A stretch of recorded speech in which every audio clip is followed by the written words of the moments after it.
കെപിസിസിയുടെ അടിയന്തര യോഗം വിളിക്കണമെന്നാവശ്യപ്പെട്ട് കത്ത് നൽകി ജനറൽ സെക്രട്ടറി എം.ആർ. അഭിലാഷ്. വിവാദ വിഷയങ്ങൾ ചർച്ച ചെയ്യണമെന്ന ആവശ്യം. സർക്കാർ തീരുമാനങ്ങൾ നിരന്തരം വിവാദങ്ങളിലെന്നും കത്തിൽ പറയുന്നുണ്ട്. വിവാദ വിഷയങ്ങൾ ചർച്ച ചെയ്യാൻ അടിയന്തരമായി കെപിസിസി യോഗം വിളിച്ചു ചേർക്കണമെന്നാണ് കെപിസിസിയുടെ ജനറൽ സെക്രട്ടറി ആയിട്ടുള്ള എം.ആർ. അഭിലാഷ് കെപിസിസിക്ക് കത്ത് നൽകിയിട്ടുള്ളത്. അറിയാം, പലതരത്തിലുള്ള വിവാദങ്ങൾ ഈ സർക്കാർ വന്ന ശേഷം ഉണ്ടായി. 1.5 മാസത്തിനുള്ളിൽ വീര്യം കുറഞ്ഞ മദ്യത്തിൻ്റെ നികുതി ഇളവ്, ഒപ്പം തന്നെ ഇലക്ഷൻ കമ്മീഷണറുടെ വിവാദമായിട്ടുള്ള നിയമനം സംബന്ധിച്ചിട്ടുള്ള പരാതികൾ, ഒപ്പം തന്നെ കരിമണൽ ഖനനവുമായി ബന്ധപ്പെട്ട പരാതി, അങ്ങനെ വിവാദ വിഷയങ്ങളിലെല്ലാം പാർട്ടിയുമായി കൂടിയാലോചന മുഖ്യമന്ത്രി വി.ഡി. സതീശൻ നടത്തുന്നില്ല എന്ന അഭിപ്രായമാണ് പ്രധാനപ്പെട്ട നേതാക്കൾക്ക് എല്ലാവർക്കുമുള്ളത്.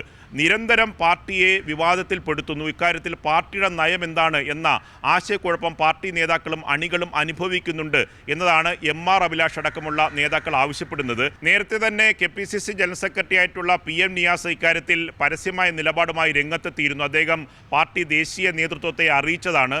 അങ്ങനെയൊരു വിവാദം ഉണ്ടായിട്ട് പോലും മുഖ്യമന്ത്രി അദ്ദേഹത്തെ കാണാൻ കൂട്ടാക്കിയില്ല എന്നതും വലിയ തരത്തിൽ പ്രതിഷേധം വിളിച്ചു വരുത്തിയിട്ടുണ്ട്. ഇത്തരം കാര്യങ്ങൾ ചർച്ച ചെയ്യണമെന്ന ആവശ്യമാണ് ഒരു കെപിസിസി ജനറൽ സെക്രട്ടറി തന്നെ ആവശ്യപ്പെട്ടിരിക്കുന്നത്. അടിയന്തരമായി യോഗം ചേരുമോ?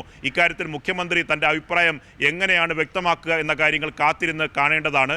നിർമ്മൽ ചക്രവർത്തി, കൈരളി ന്യൂസ്, തിരുവനന്തപുരം.